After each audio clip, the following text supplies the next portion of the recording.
नमस्कार दोस्तों, स्वागत है आप सभी का हमारे YouTube चैनल सरल जीवन पथ में। तो दोस्तों, आज हम एक ऐसी कहानी आपको सुना रहे हैं। एक ऐसी स्त्री जिसके कोई माँ नहीं थी, बिना माँ के औरत ने जन्म लिया था। तो जानेंगे इस वीडियो में। वीडियो को पूरा अंत तक अवश्य देखें। तो ऐसी कौन सी औरत है जो बिना माँ के पैदा हुई? जानिए क्या है रहस्य। दोस्तों, आज हम आपको जो प्रसंग बता रहे हैं, ये प्रसंग बहुत ही रहस्यमय है, जो कि रामायण जी से लिया गया है।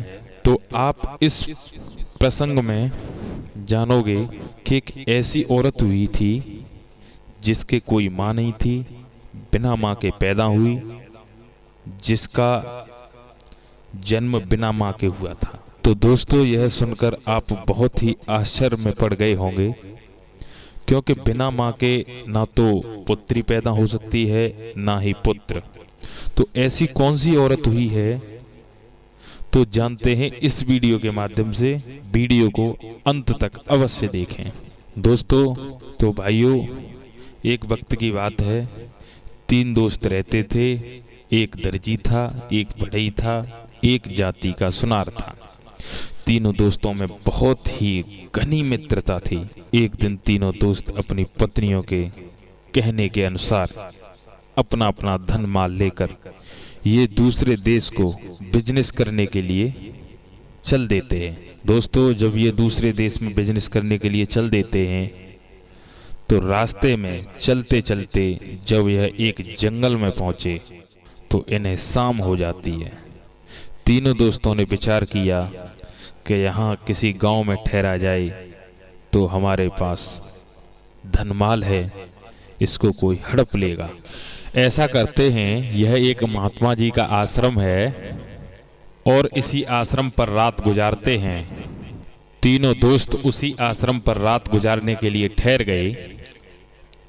तीनों लोगों ने सलाह मिलाई कि 3-3 घंटे रात में सभी लोग जाग लेंगे। अगर जो हम तीनों लोग सो गए तो हमारा यह माल कोई हड़प ले जाएगा। बढ़ई कहने लगा, सर्वप्रथम मैं जाग रहा हूं, आप दोनों लोग भैया सो जाओ। दर्जी सुनार सो गए और बढ़ई जागने लगा। तो बढ़ई ने विचार किया, ऐसे 3 घंटे कैसे कटेंगे? चलो कोई लकड़ी का इंतजाम करते हैं, कोई सुंदर वस्तु बनाते हैं। ऐसे 3 घंटे कैसे कटेंगे मेरे? बढ़ई ने विचार किया। बढ़ई जो था वो सुंदर वस्तु लकड़ी की बनाने लगा और उसने लकड़ी की बहुत सुंदर एक स्त्री बनाकर तैयार कर दी और वो सो गया। दर्जी जागा। दर्जी ने देखा उस लकड़ी की स्त्री की ओर, तो लकड़ी की स्त्री देखने में बहुत ही सुंदर लग रही थी। दर्जी ने कहा कि हमारे मित्र ने लकड़ी की बहुत ही सुंदर स्त्री बनाई है। दर्जी ने कहा, क्यों ना हम थोड़ा और काम करके इस लकड़ी की औरत को वस्त्र पहना दें तो और भी सुंदर लगेगी। दर्जी ने वस्त्र सिले और जो वस्त्र सिले वह लकड़ी की स्त्री को पहना दिए और उसका टाइम हुआ, वो भी 3 घंटे जागकर सो गया। उसके बाद में सुनार जागा। सुनार ने देखा बहुत सुंदर एक लकड़ी की स्त्री बनी है, वस्त्र भी पहने हुए है। सुनार सोचने लगा, जब हमारे 2 मित्रों ने इतना बढ़िया काम किया है, क्यों ना तो हम भी थोड़ा काम कर दें, अपनी ज्वेलरी से इस स्त्री को और भी सुंदरता में सुशोभित कर दें। सुनार ने ज्वेलरी निकाली और उस लकड़ी की स्त्री को ज्वेलरी पहना दी। दोस्तों, जब उस लकड़ी की औरत को दूर से देखते थे तो बहुत ही देखने में सुंदर लगती थी और वो देखने में तो बिल्कुल एक। तीनों ने अपना काम किया। उसके बाद में सुनार भी थोड़ा सो गया। इधर भगवान शंकर जी आए। शंकर जी ने जब लकड़ी की सुंदर स्त्री देखी, जो वस्त्र भी पहने हैं, ज्वेलरी भी पहने है, तो शंकर जी समझ गए इन तीनों कारीगरों की कारीगरी है। जो तीनों मित्र हैं, क्यों ना इसमें हम थोड़ी जान डाल दें। शंकर जी ने जब उसमें प्राण डाले हैं तो वो एक स्त्री जिंदा रूप में खड़ी हो गई। इधर तीनों दोस्त जगे।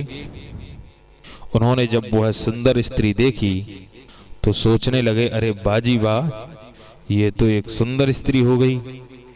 सुंदरता को देखकर तीनों सोचने लगे, अब हम इससे शादी करेंगे। बढ़ई कहने लगा, हम शादी करेंगे। दर्जी सोचने लगा, हम शादी करेंगे। सुनार सोचने लगा, हम शादी करेंगे। हालांकि तीनों में अब झगड़ा होना शुरू हो गया। शंकर जी आए, बोले, भैया आप तीनों लोग झगड़ा क्यों कर रहे हो? बढ़ई कहने लगा, हम इससे शादी करेंगे। ये शादी करने के लिए कह रहे हैं कि हम शादी करेंगे, हमने इसको बनाया है। दर्जी कहने लगा, हमने भी तो वस्त्र पहनाए हैं। सुनार कहने लगा, हमने भी तो ज्वेलरी पहनाई है, तूने अकेली थोड़ी बनाया है। आपस में झगड़ा देख करके शंकर जी बोले, अच्छा ठीक है, तुम जब इससे शादी करोगे तो ये औरत एक है और आप तीन हो, तो तुम इससे जबरदस्ती करोगे तो यह एक आप पाप करोगे। बोले, क्यों बाबा जी? तो जवाब दिया शंकर जी ने, अगर कोई किसी वस्तु का निर्माण करता है या किसी चीज का निर्माण करता है तो वो कौन माना जाता है? तो वो कौन माना जाता है? तो तीनों कहने लगे कि वो पिता माना जाता है। तो ये तुम्हारी पुत्री हुई। शंकर जी ने जवाब दिया, तो ये तुम्हारी पुत्री हुई, तुम तीनों पिता हुए, तो तुम इससे शादी करना चाहते हो? तुम्हारी अकल है या अकल को कहीं खो दिया? दोस्तों, तीनों मित्रों ने अपने सर नीचे झुका लिए और उसके बाद में माफी मांगी है भोलेनाथ से। इधर उसी स्त्री को लेकर के भोले बाबा कैलाश पर्वत पर गए हैं। पार्वती ने देखा, यह कौन है और यह कहां से लेके आए हैं इनको? तो भोले बाबा ने बताया, यह हमारी बेटी है, हमारी पुत्री है। उसी पुत्री का नाम अहिल्या रखा। तो दोस्तों, उसी पुत्री का नाम शंकर जी ने अहिल्या रख दिया। तो एक अहिल्या ही ऐसी स्त्री हुई है जिसके कोई मां नहीं थी, जिसका निर्माण, जिसका जन्म इस तरीका से हुआ था। वैसे तो बताया गया है कि यह अहिल्या ब्रह्मा जी की माइनस पुत्री थी।